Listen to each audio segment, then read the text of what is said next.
इस आत्मदर्शन को हम आगे बढ़ाते हुए ये कहना चाहेंगे, जो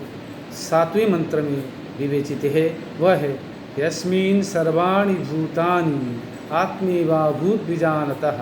तत्र को महः कः शोकः एकत्वम् अनुपश्यतः। भूतानि धन आत्मा धन एव धन अभूत भूतान्यात्मैवाभूत एकत्वम धन अनुपश्यतः एकत्वम अनुपश्यतः। इस मंत्र में वैदिक ऋषि ये कहना चाहते हैं कि व्यक्ति अगर मोह और शोक में ग्रस्त होता है वह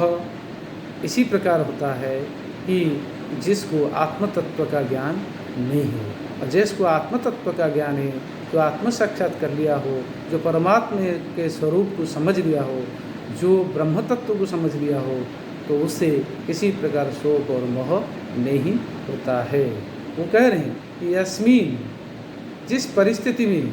जिस अवस्था में, कौन सी परिस्थिति ना, जो ब्रह्म साक्षात्कार करने वाली परिस्थिति या आत्म तत्व का साक्षात्कार करने वाले, जो आत्म तत्व पुरुष की जो परिस्थिति होती है, उस स्थिति में बीजानतः अर्थात ब्रह्म तत्व या आत्म तत्व को अच्छी तरह जानने वाले, बीजानतः पी उपसर्ग पूर्वक, जो विशेष रूप से जहाँ धातु से बना हुआ सत्व प्रत्यय होकर के, और बीज उसकी षष्ठी भी होती है एक वचन, बीजानतः अर्थात जो समझता हो, जो जानता हो, जो आत्म तत्व का साक्षात्कार कर लिया हो, जो ब्रह्म तत्व दर्शी है, उस व्यक्ति के लिए, उस व्यक्ति को सर्वाणि भूतानि आत्मा हो, सभी प्राणी ही आत्मा हो गया हो, अर्थात स्वयं ही हो गया हो, अर्थात सभी प्राणियों को वो अपने आप में समझता हो, अर्थात या सभी प्राणियों को परमात्मा में देखता हो, या सभी प्राणियों को आत्ममय समझता हो, ब्रह्ममय समझता हो, परम पिता का अंशभूत समझता हो,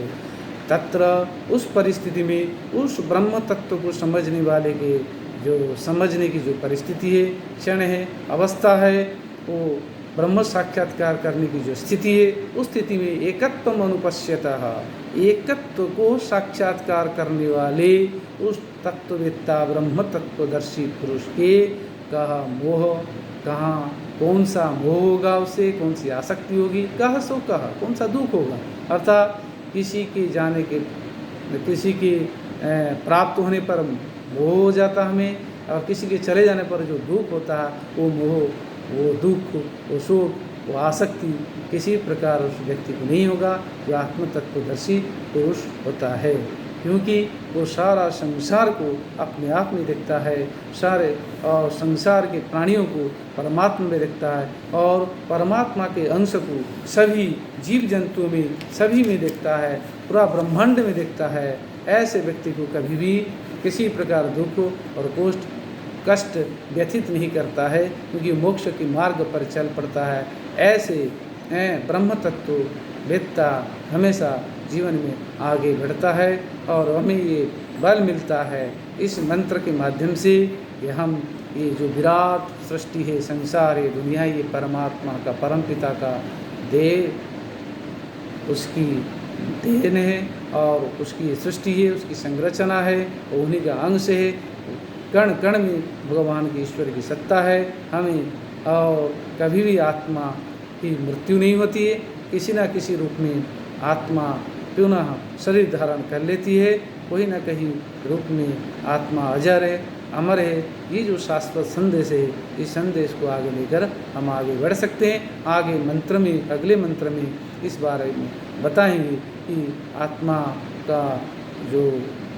विराट स्वरूप है, परम पिता है, वो परम तत्व है, वो परब्रह्म है, वो कैसा है, उसका स्वरूप क्या है, उसका विवेचन अगले मंत्र में करेंगे। हम